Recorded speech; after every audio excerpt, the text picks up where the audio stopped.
साहब, पहले आपकी तरफ आते हुए कैसा आप महसूस कर रहे हैं लाली साहब कि ये तो अच्छी एक काविश है कानून नाफिज करने वाले इदारों की कि सारा सुराग उन्होंने लगा लिया, लेकिन जब हम ये बात करते हैं कि इंडिया की तरफ निगाहें उंगलियां हमारी जाती हैं लेकिन उसके बाद असर कुछ नहीं होता, ये तो एक तसलसल से कार्रवाइयां पाकिस्तान के खिलाफ वो कर रहे हैं।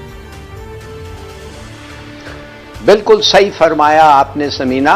अब आपने पूछा है कि हम करना क्या चाहिए और किस चीज पे डिपेंड कर रहा है। देखिए, सीधी सादी बात यह है, एक कि हमारा रिस्पांस क्या होगा और दूसरा दुनिया का रिस्पांस क्या होगा। क्या हम चू चू करते करते बस बैठ जाएंगे कि हम रिटेलिएट करेंगे?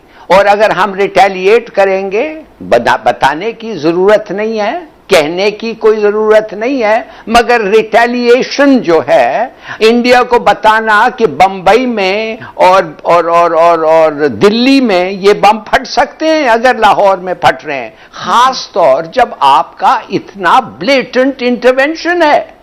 और सिर्फ आपका नहीं, ये एनडीएस का भी इंटरवेंशन है। एनडीएस और रॉ खुद दोनों मिलके किया है, ये दोनों मिलके काम करते हैं, जैसे हमको पता है बलूचिस्तान में। और एक बहुत बड़ी बात है, एक बहुत बड़ा फर्क है इस ऑपरेशन में और दूसरे जिस किस्म के मिलिट्री ऑपरेशंस आप समझे होते हैं, और वो ये है कि ये सिविलियन इदारा है रॉ, और रॉ का चीफ जो है वो प्राइम मिनिस्टर ऑफ इंडिया है और उसका डिप्टी चीफ डोवाल है। इन अदर वर्ड्स, उनके सिग्नेचर और परमिशन के बगैर, लिटन सिग्नेचर और परमिशन के बगैर ये नहीं चलता, ये ऑर्गेनाइजेशन।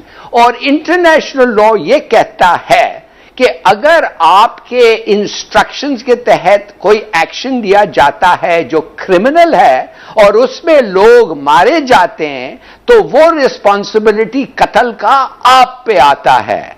तो इनफैक्ट अगर ये एविडेंस जो हम अभी कोर्ट में ले जाएंगे और अगर प्रूव हो गया कि ये रॉ था और ये प्रूव हो गया द ट्रेसेस, तो फिर मूडी एंड डोवाल दोनों मर्डरर्स, एलिज्ड अक्यूज मर्डरर्स, और उनके साथ हमारे साथ ना बातचीत हो सकती है ऐसे मर्डरर्स के साथ, ना वो कभी इस मुल्क फिर आ सकते हैं। आई एम सॉरी, मगर रिटेली अच्छा, तो ये है सीधे।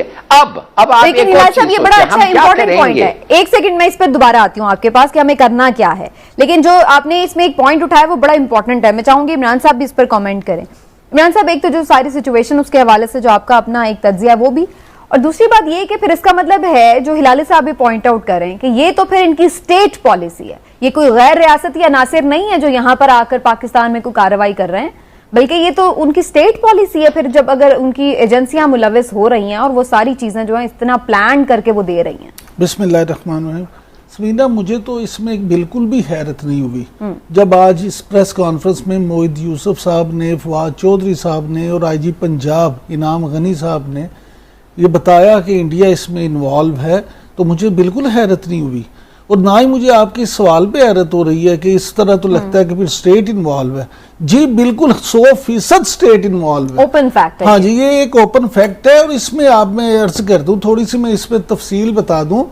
हिलाली साहब, हमारे वाकफान आल के मुताबिक उन्होंने 2 हमले, लाहौर में 2 हमले प्लान किए थे, और हमारे वाकफान आल के मुताबिक हमारे, जैसे आपने पहले कहा कि इंटेलिजेंस एजेंसीज और खुफिया इदारे और कानून नाफिज करने वाले इदारे हैं, उनकी जितनी भी तारीफ की जाए वो इस लिहाज से कम है कि एक मास्टरमाइंड को तो इन्होंने धमाके होने से पहले गिरफ्तार कर लिया, उसके बाद इन्होंने उसके जरिए से भी फिर ऑपरेशन को मजीद आगे बढ़ाया, और ये पूरा रैकेट जो गिरफ्तार हुआ है, पकड़े गए, और जिस तरह से ये पूरी चीज सामने लाए, इस पे मैं कहता हूँ कानून नाफिज करने वाले इदारों ने इंतहाई प्रोफेशनलिज्म का मुजाहरा किया है और ये सारी चीजें सामने लाए। और एक धमाका होने से जो पंजाब की एक आला शख्सियत जिसमें टारगेट होना थी उसको बचा लिया गया, तो इसलिए ये दोहरी मुबारकबाद के मुस्तहिक है कि एक तो इन्होंने होने से पहले उसको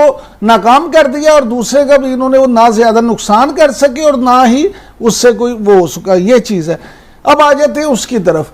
अब जो ऑथेंटिक रिपोर्ट्स हैं उनके मुताबिक सिर्फ और सिर्फ रॉ ही नहीं, एनडीएस ही नहीं, मोसाद के भी डांडे इसके साथ मिलते। अच्छा। हाँ जी, और रा जो है ये सब मिलके ये काम करते हैं, और रा बाकायदा रा फंडेड ये सारा प्रोग्राम था। अच्छा, और समीना, ये सिर्फ एक वाकया नहीं है। पाकिस्तान में दहशतगर्दी के जितने वाकयात होते हैं उनमें से 80% वाकयात में इसी तरह से फंडिंग इंडिया से होती है और वो साबित होती है। और इससे बड़ा सबूत पूरी दुनिया को क्या चाहिए कि उनका हाजिर सर्विस फौजी एहलकार हमारे पास यहाँ गिरफ्तार है, जो इतराफ कर चुका है अपने दहशतगर्दी करवाने का। यहाँ पे कुलभूषण की मैं बात कर रहा हूँ, इससे बड़ा सबूत और दुनिया को क्या चाहिए, और उसको मान चुका है इंडिया। सब कुछ।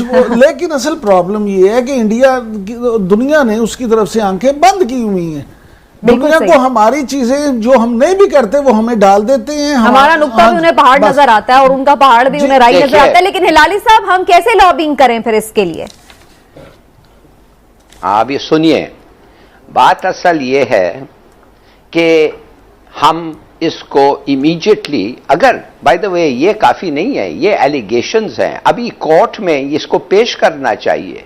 कोर्ट में पेश हो गए ये, और जब ये सब चीज कोर्ट खुद बताएगा कि ये क्रेडिबल है कि नहीं, जब वो क्रेडिबल निकल आएंगे तो फिर हम इस एविडेंस को, we must, United Nation Security Council का इमरजेंसी सेशन हमें कॉल करना है। Very simple.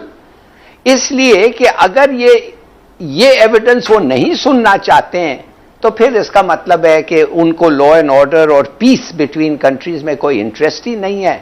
वो पता नहीं फिर किस किस्म का ऑर्गेनाइजेशन है। दूसरी चीज, secretary general of the United Nations का फर्ज बनता है कि ये सब चीज, ये एविडेंस जो उसको मिलेगा, कोर्ट स्टैच्यूर एविडेंस, वो फिर सर्कुलेट करेगा सबके सामने, और एक स्पेशल मीटिंग फाटफ का कॉल करना चाहिए और उनको कहना चाहिए ये है एविडेंस, ये है टेरर फाइनेंसिंग, इधर से आया, ये लोग इन्वॉल्व हैं, आपका क्या इसमें है। और अगर उन्होंने कहा हम कोई एक्शन नहीं लेते या with in a reasonable time action नहीं लेते और इंडिया के खिलाफ एक्शन नहीं लेते, तो फिर आप सीरियसली कंसिडर करें अपने दोस्त मुल्कों के साथ कि फाटफ में रहना, इज देयर एनी पॉइंट। अब लोग कहेंगे कि नहीं, फिर आप सैंक्शन ये वो हो जाएंगे। नहीं, अगर आपके पास क्लियर मैनिफेस्ट एविडेंस है जैसे लगता है, तो क्यों भाई चीन क्यों ठहरेगी, तुर्की क्यों ठहरेगी? इसलिए कि अमेरिकनों के टारगेट बनने के लिए। माने एक ऑर्गेनाइजेशन जो उस वक्त सबूत आ जाएगा कि ये सिर्फ और सिर्फ अमेरिकन के कहने पे चलता है, उस पर वो क्यों ठहरना चाहेंगे? Don't forget, league of Nations को लोग छोड़ के चले गए हैं, इसीलिए। और फाइनली मेरे ख्याल में, सुनिए, फाइनली आपको यूनाइटेड स्टेट्स के पास जाना पड़ेगा और कहेंगे कि भाई ठीक है, आप अगर हमारे साथ नफरत कर रहे हैं, ये तो आप स्पॉन्सर कर रहे हैं अटैक्स, सीधी बात करें उनके साथ, आप अटैक स्पॉन्सर कर रहे हैं, आपका जिगरी दोस्त मूडी, और फिर इसका जवाबी कार्रवाई होगा। अगर आप ये चाहते हैं करें, मगर जवाबी कार्रवाई होना लाजमी है। मैं आपको बताता हूं, बुलीज आर कावर्ड्स। जो बुली है वो डरता भी है। मैं इस मूडी को, अगर आपने नहीं सबक सिखाया, ये फिर करेगा। आपने सिखाया बालाकोट के बाद, मगर वो ठीक सबक नहीं सीखा, इसलिए आपके बम आपने फुटबॉल फील्ड पे गिरा के चले गए। सबक डराया ही था ना कि उन्होंने अस्यूम करके कि वो सक्सेसफुल थे। बिल्कुल यार, I am telling you that, assume करके वो सक्सेसफुल थे और हमने जाके इसलिए कि हमारा कोई नुकसान नहीं हुआ, कोई नहीं मरा, कुछ नहीं हुआ, हमने जाके फील्ड पे गिरा दिया। नहीं, वो तो उसका तो टारगेट था, ही वाज डिलिबरेटली टारगेट किया, हमने जाके उनको मारना था जो हमारा एक्चुअल टारगेट था। तो मैं आपसे ये फिर कहना चाहता हूं, प्लीज, ये अगर आप इसकी जवाबी कार्रवाई ना करें तो फिर ये फिर होगा और ये होता रहेगा, और फुल स्केल एक्शन इसके पर होना चाहिए वंस सब आपका एविडेंस आ गया है और कोर्ट के सामने पेश। Very right.